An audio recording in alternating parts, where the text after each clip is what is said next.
बिस्मिल्लाहिर्रहमानिर्रहीम। अस्सलामु अलैकुम वरहमतुल्लाहि वबरकातुहू। सामईन व नाजरीन के लिए दुआ गो हूँ अल्लाह अज़्ज़ व जल आप पर अपना खुसूसी फजल और रहमत फरमाए, आपकी परेशानियों को दूर फरमाए। दोस्तों, बहुत सारे लोगों ने कद के हवाले से सवाल किया कि कद को लंबा करने के लिए कोई हमें वजीफ़ा बताया जाए और कद को छोटा करने के हवाले से वजीफ़ा बताया जाए। दोस्तों, इसके लिए एक ख़ास वजीफ़ा आपको बताने वाला हूँ।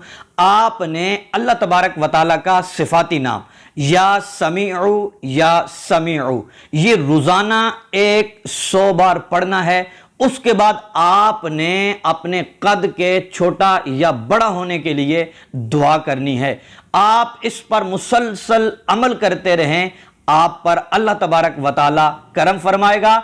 आपका कद अगर बड़ा करना चाहते हैं तो बड़ा हो जाएगा, अगर छोटा करना चाहते हैं तो इंशाअल्लाह मेरे रब की ये कुदरत है, जो चाहता है वो करता है। इन्नल्लाह अला कुल्ली शैइन कदीर, वो हर चीज पर कादिर मुतलक है। वो आपका कद बड़ा भी कर देगा, छोटा भी कर देगा, लेकिन शर्त यह है कि आपको यकीन कामिल होना चाहिए।